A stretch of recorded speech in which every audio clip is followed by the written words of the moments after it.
Assalamualaikum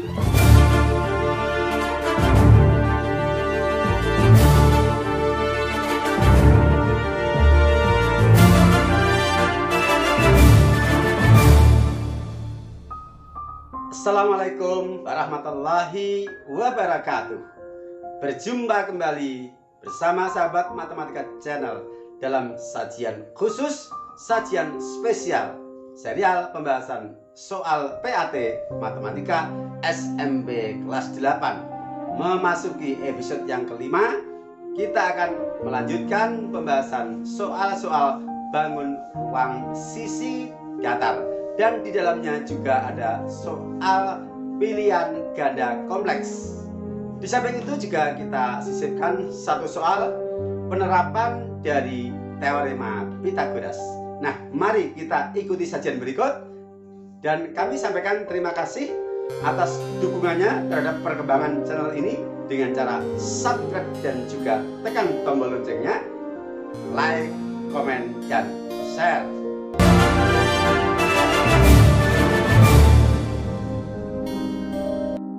Bismillahirrahmanirrahim. Serial pembahasan paket soal PAT Matematika SMP kelas 8. Cita-cita tanpa usaha bohong, usaha tanpa doa sombong.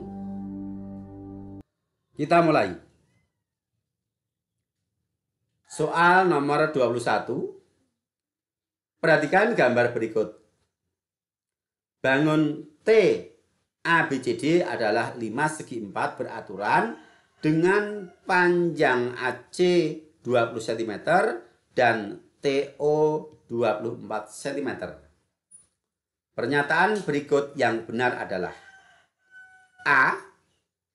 Volumenya dapat dihitung dengan rumus V sama dengan sepertiga dikali dalam kurung AB dikali BC kurung tutup dikali TO. B. Volumenya dapat dihitung dengan rumus V sama dengan 1/6 dikali dalam kurung AC dikali BD kurung tutup dikali TO. C.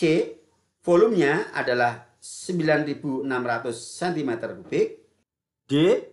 Volumenya adalah 1.600 cm3. Kalian perhatikan dengan seksama pada optionnya di bagian depannya ada simbol kotak. Ini artinya bahwa model soal nomor 21 ini bukan soal pilihan ganda biasa, tetapi soal pilihan ganda kompleks.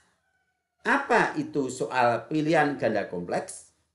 Soal pilihan ganda kompleks adalah soal pilihan ganda yang memungkinkan jawaban yang benar lebih dari satu option. Bisa 2 jawaban yang benar, bisa 3 jawaban yang benar. Tetapi kalau kami guru matematika tidak akan membuat semua jawaban benar. Karena apa? Untuk menghindari faktor spekulasi. Maka kami membuat suatu kesepakatan bersama teman-teman MGMT bahwa untuk pilihan ganda kompleks dengan option A, B, C, D, kita membuat jawaban yang benar maksimal adalah 3. Nah, sekarang mari kita periksa untuk option A, B, C, dan D ini pernyataan-pernyataan yang benar yang mana. Penyelesaian. Untuk menghitung volume dari limas TABCD. TABCD adalah limas yang alasnya segi 4 beraturan. Artinya bahwa alas limas adalah berbentuk persegi. Kalau alas limas berbentuk persegi, maka luas alas dari limas adalah sisi kali sisi. Dalam hal ini, sisi alas limas atau sisi persegi adalah rusuk alas limas, yaitu AB, BC, CD, dan AD, yang ukurannya sama. Maka kalau luas alas dihitung dengan sisi kali sisi, bisa menggunakan luas alas sama dengan AB dikali BC. Tetapi tidak harus bahwa luas persegi ABCD ini kita hitung dengan rumus sisi kali sisi. Bisa dengan rumus yang lain, yaitu dengan menggunakan pendekatan belah ketupat. Karena persegi adalah merupakan jenis belah ketupat yang diagonalnya sama panjang. Dalam hal ini, panjang AC dan BD adalah sama, yaitu 20 cm. Maka kita bisa menghitung luas alas dari limas TABCD ini. Untuk luas alasnya yaitu ABCD adalah setengah kali diagonal AC dikali diagonal BD. Hasilnya akan sama. Berikutnya, untuk menghitung volume dari limas, rumus umum volume limas adalah sepertiga kali luas alas dikali tinggi. Untuk luas alas dari limas ini, rumusnya tentu menyesuaikan jenis alas atau bentuk alas dari limas. Di sini bentuk alasnya adalah persegi yang bisa kita hitung luasnya dengan AB dikali BC atau setengah dikali AC dikali BD.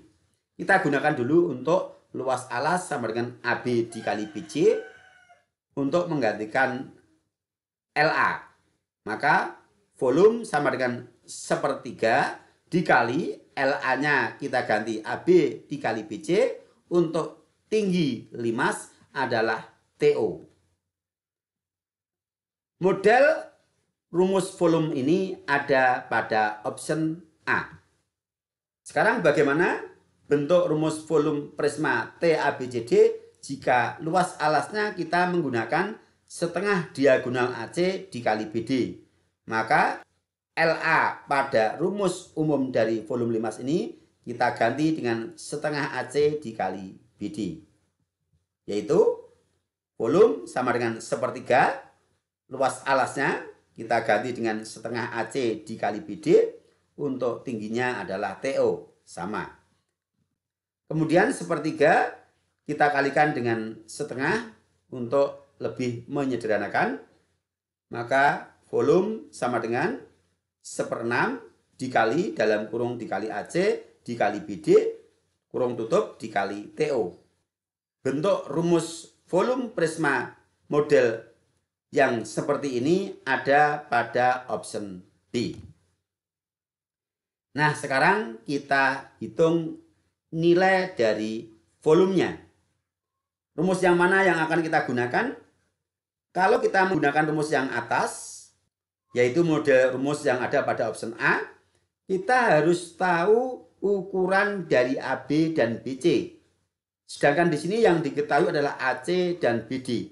Kita gunakan rumus yang kedua, yaitu 1/6 dikali AC dikali BD dikali TO. Karena apa? AC dan BD sudah diketahui ukurannya. Kalau ada yang lebih mudah, langsung bisa kita hitung. Kenapa harus yang susah? Kenapa harus yang berpayah-payah menghitung ukuran AB terlebih dahulu? Nah, mari kita hitung dengan rumus yang kedua, yaitu yang kita peroleh dari volume sama dengan sepertiga dikali luas alasnya setengah dikali AC dikali BD, kemudian dikalikan tingginya TO atau 1/6 dikali untuk AC dan BD masing-masing adalah 20 dan 20 karena persegi adalah belah ketupat yang diagonalnya sama panjang. Tingginya TO sudah diketahui 24. V sama dengan 1/6 dikali 9.600. Hasilnya V adalah 1.600 cm3. Pernyataan V sama dengan 1.600 cm3 ini ada pada option D. Dengan demikian, pernyataan yang benar adalah option A, B, dan D. Kalau misalnya setiap option yang benar skornya 1, seandainya dari jawaban yang kalian pilih itu benar 1 dapat skor 1, benar 2 dapat skor 2, benar 3 dapat skor 3. Tetapi kalau kalian jawab semuanya, walaupun pasti option A, option B, dan option D itu menjadi bagian dari pilihan kalian, kami dari MGMP Matematika mengambil kebijakan diberi nilai 0 karena kalian dianggap berspekulasi. Kalau tidak ada sanksi seperti itu, nanti siswa yang nakal akan menjawab semua soal pilihan ganda kompleks dengan cara memilih semua option yang ada, maka dipastikan semua jawaban akan terpilih sebagai jawaban yang benar. Nah, untuk menghindari yang demikian itu, kita membuat kebijakan diberi sanksi bagi siswa yang memilih semua option yang ada. Dan kita tidak akan membuat soal bahwa semua option adalah jawaban yang benar. Oke, itu ya. Ini sebagai pengenalan model soal pilihan ganda kompleks dan juga bagaimana cara kita memilih, dan juga sekaligus kita sosialisasikan terkait dengan sanksi bagi anak-anak yang berspekulasi.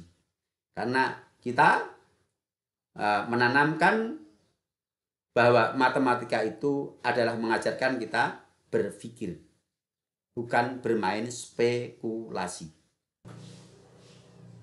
Kita lanjutkan. Soal nomor 22.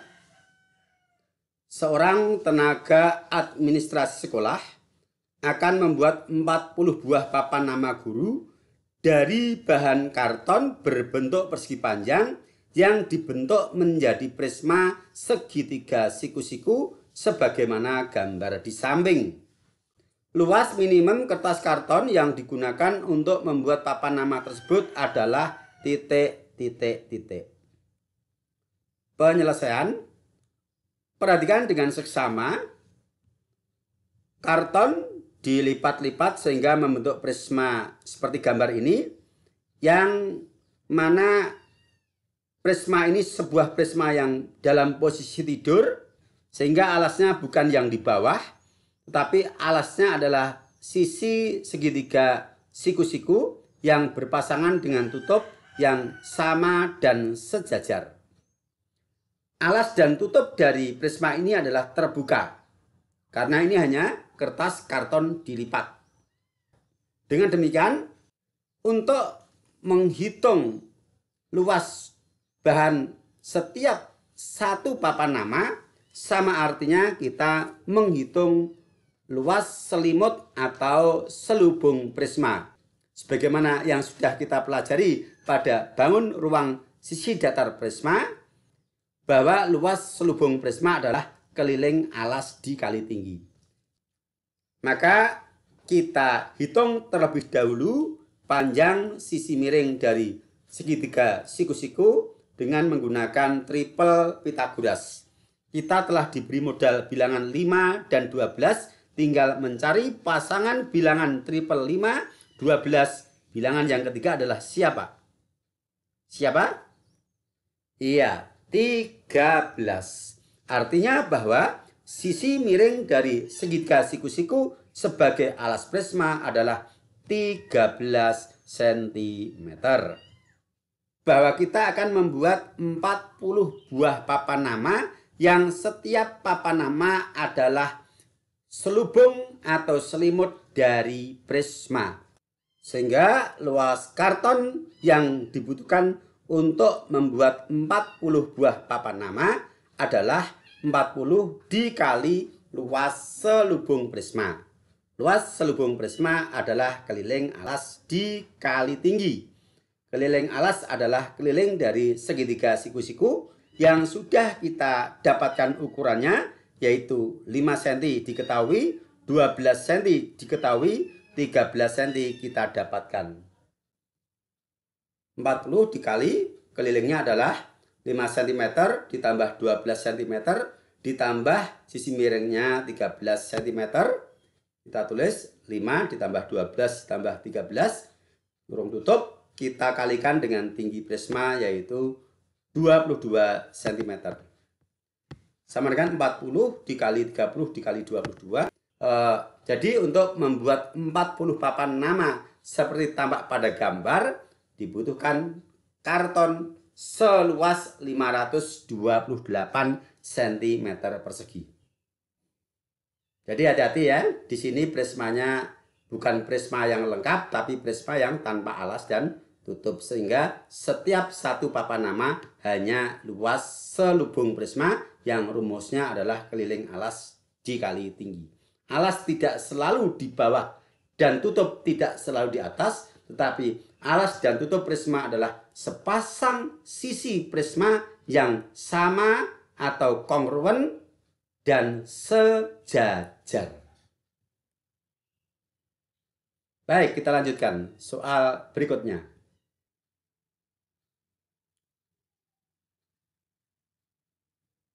Nomor 23. Volume limas yang alasnya berbentuk belah ketupat dengan ukuran diagonalnya 16 cm dan 12 cm, sedangkan tingginya 20 cm adalah titik. Penyelesaian.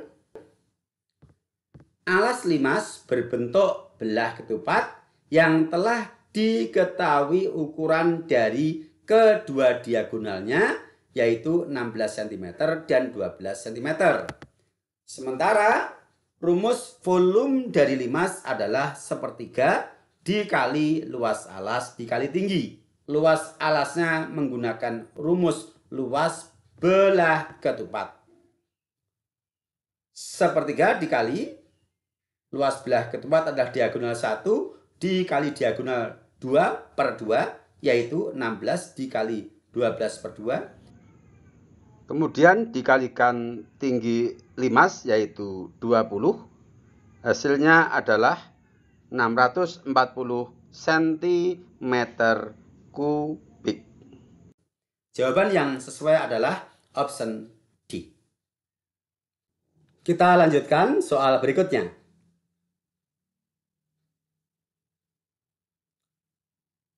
Soal nomor 24. Ali memiliki kawat yang panjangnya 3,5 meter. Ia mendapat tugas untuk membuat kerangka bangun seperti di samping. Pernyataan berikut yang benar adalah: A. Kawat tersebut hanya cukup untuk membuat satu kerangka seperti gambar tanpa tersisa. B. Kawat tersebut mencukupi untuk membuat dua kerangka seperti gambar tanpa sisa. C. Kawat tersebut cukup untuk membuat satu kerangka seperti gambar dan masih ada sisa 170 cm. D. Kawat tersebut cukup untuk membuat satu kerangka seperti gambar dan sisanya cukup untuk membuat kerangka baloknya. Penyelesaian. Mari kita hitung kebutuhan kawat untuk membuat satu kerangka seperti pada gambar. Bangun pada gambar ini dibentuk oleh balok dan limas, yang mana alas balok berbentuk persegi karena di sini diberi tanda sama ukuran. Untuk menghitung panjang kerangka satu bangun seperti ini, berarti kita menjumlahkan semua ukuran rusuk pada gambar. Kebutuhan kawat untuk satu kerangka seperti gambar dapat kita hitung. K sama dengan 8 dikali 12, yaitu 8 dikali rusuk-rusuk mendatar dari balok yang di bawah ini ada 4 rusuk yang ukurannya sama, yaitu 12 cm. Yang bagian atas juga ada 4 rusuk yang ukurannya juga sama, yaitu 12 cm. Maka kita tulis 8 dikali 12. Kemudian ditambah 4 dikali 8 adalah rusuk-rusuk tegak dari balok ada 4 buah, masing-masing ukurannya 8 cm. Ditambah 4 dikali 13 adalah rusuk-rusuk tegak dari limas sebanyak 4 buah, masing-masing 13 cm. Kita sederhanakan. K sama dengan 96 ditambah 32 ditambah 52. Hasilnya K sama dengan 180 cm. Ini artinya bahwa untuk membuat satu kerangka bangun seperti pada gambar dibutuhkan kawat minimal 180 cm. Sementara kawat yang tersedia atau yang dimiliki oleh Ali adalah 3,5 meter atau 350 cm. Kalau 350 cm, kita ambil dulu untuk membuat satu kerangka bangun seperti gambar yang membutuhkan 180 cm, maka sisa kawat adalah 170 cm. Kemudian dari sisa 170 cm, apakah bisa kita gunakan untuk membuat kerangka bangun seperti pada gambar secara utuh? Tentu tidak bisa, karena kebutuhannya setiap satu kerangka seperti pada gambar adalah 180 cm. Sementara sisanya hanya 170 cm. Masih kurang 10 cm. Nah, bagaimana kalau kita gunakan untuk membuat kerangka baloknya? Cukup atau tidak? Maka kita hitung untuk kerangka satu balok butuh berapa sentimeter kawat? K sama dengan 8 dikali 12, yaitu jumlah panjang rusuk mendatar dari balok yang di alas 4 buah, yang di atas 4 buah, yang masing-masing ukurannya adalah 12 cm atau sama, ditambah 4 kali rusuk tegak, yaitu masing-masing 8 cm. Hasilnya adalah 96 ditambah 32 sama dengan 128 cm. Berarti sisa kawat yang ada, yaitu 170 cm itu, bisa kita gunakan untuk membuat kerangka baloknya dan bahkan masih tersisa. Nah, dari hasil perhitungan kita ini, mari kita gunakan untuk mengidentifikasi pernyataan A, B, C, dan D. A, kawat tersebut hanya cukup untuk membuat satu kerangka seperti gambar tanpa tersisa. Di sini tadi tersisa 170 cm. Berarti pernyataan A adalah salah. Kawat tersebut mencukupi untuk membuat dua kerangka seperti gambar tanpa sisa. Untuk membuat dua kerangka tadi masih kurang 10 cm karena setiap satu kerangka butuh 180 cm. Sementara sisanya hanya 170 cm. Dengan demikian, pernyataan B adalah salah. C. Kawat tersebut cukup untuk membuat satu kerangka seperti gambar dan masih ada sisa 170 cm. Tepat sesuai dengan hasil perhitungan kita. Berarti C pernyataan yang benar. D.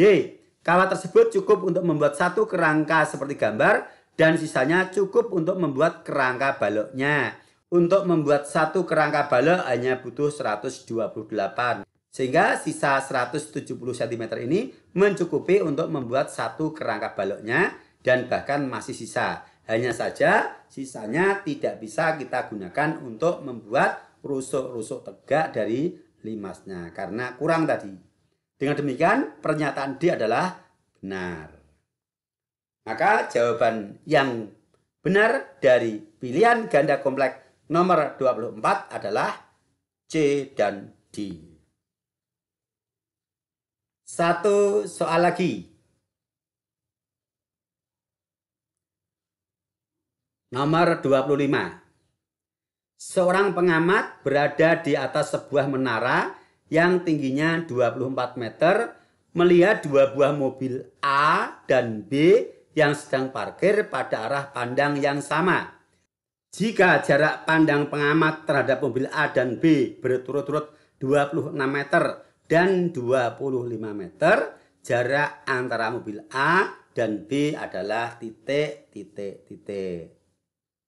Penyelesaian ini adalah soal penerapan dari teorema Pythagoras. Untuk menghitung jarak mobil A dan B, perhatikan dengan seksama. Di sini ada dua segitiga siku-siku, yaitu segitiga siku-siku yang dibentuk oleh menara, kemudian arah pandang ke mobil B, dan jarak mobil B ke kaki menara. Yang kedua, segitiga siku-siku yang dibentuk oleh menara, arah pandang pengamat ke mobil A, dan jarak mobil A ke kaki menara. Sehingga untuk menghitung jarak mobil A dengan mobil B, yang pertama kita harus menghitung jarak mobil A ke kaki menara dengan menggunakan segitiga siku-siku AMP. Kemudian kita menghitung jarak mobil B ke kaki menara dengan segitiga siku-siku BMP. Mari kita hitung satu persatu. Perhatikan segitiga PMA, kita akan menghitung jarak A ke M. MA kuadrat sama dengan PA kuadrat dikurangi PM kuadrat. Kita gunakan rumus Pythagoras menghitung panjang salah satu sisi siku-siku. Sama dengan 26 kuadrat dikurangi 24 kuadrat sama dengan 676 dikurangi 576, hasilnya MA kuadrat sama dengan 100. Sehingga MA adalah akar kuadrat dari 100 sama dengan 10 meter. Nah, berikutnya kita hitung jarak mobil B ke M. Kita fokus pada segitiga PMB. MB kuadrat sama dengan PB kuadrat dikurangi PM kuadrat sama dengan 25 kuadrat dikurangi 24 kuadrat sama dengan 625 dikurangi 576. Hasilnya MB kuadrat sama dengan 49. Sehingga MB adalah akar kuadrat dari 49, yaitu 7 meter. Jarak mobil A ke M 10 meter, jarak mobil B ke M 7 meter. Sekarang kita hitung jarak mobil A dengan mobil B. MA dikurangi MB. MA adalah 10 meter, MB 7 meter, 10 dikurangi 7 adalah 3. Jadi jarak kedua mobil adalah 3 meter.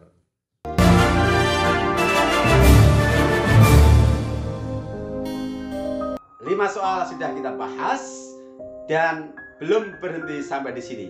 Masih ada kelanjutan soal berikutnya yang akan kita bahas dan kita tayangkan di Sahabat Matematika Channel. Maka ikuti selalu. Sampai berjumpa. Assalamualaikum warahmatullahi wabarakatuh.